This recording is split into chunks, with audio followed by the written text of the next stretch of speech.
ఎన్టీఆర్ 20వ వర్ధంతి వేళ హైదరాబాద్లోని ఎన్టీఆర్ ఘాట్ వద్ద నందమూరి హరికృష్ణ జూనియర్ ఎన్టీఆర్ నివాళులర్పించారు. దర్శకుడు వైవీఎస్ చౌదరి నివాళులర్పించారు. నాన్నకు ప్రేమతో రక్తదాన శిబిరాలు విజయవంతం చేయాలని హరికృష్ణ పిలుపునిచ్చారు. నేడు అమలవుతున్న స్వచ్ఛ భారత్కు ఎన్టీఆర్ఏ స్ఫూర్తి అని హరికృష్ణ అభిప్రాయపడ్డారు.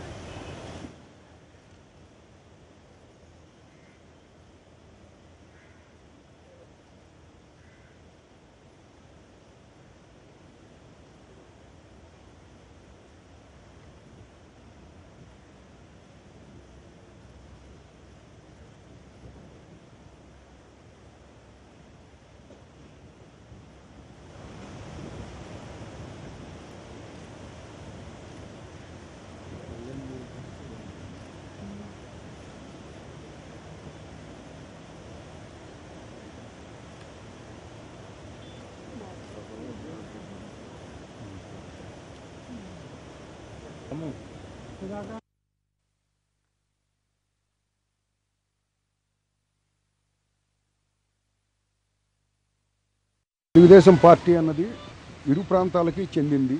రెండు రాష్ట్రాలు అభివృద్ధి చెందాలి. ముందు వారి ముఖ్య ఉద్దేశం పేదవాడు పట్టెడు అన్నం పెట్టాలి, నిల్వ నీడ కలిగించాలి, వాళ్ళు కట్టుకోవటానికి బట్ట ఇవ్వాలి.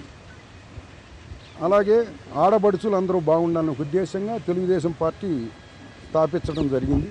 మరి నాన్నకు ప్రేమతో మేము ఇక్కడికి రావటం, మనమందరం ఆ మహానుభావుడు స్థాపించిన ఆ మహావృక్షాన్ని ఇంకా మనం పెంచుకుంటూ వెళ్లాల్సిన అవసరం కూడా ఉందని మరొకసారి ప్రజలకు తెలియజేస్తూ బ్లడ్ డొనేషన్ కార్యక్రమం కూడా పార్టీ వాళ్ళు పిలవటం జరిగింది. నేను నా ప్రజలకి, నా అన్నదమ్ములకి, నా కార్యకర్తలకి నేను తెలియజేసేది ఒకటే, నాన్నకు ప్రేమతో ఆ బ్లడ్ డొనేషన్ కార్యక్రమాన్ని మీరందరూ సక్సెస్ చేయాలి.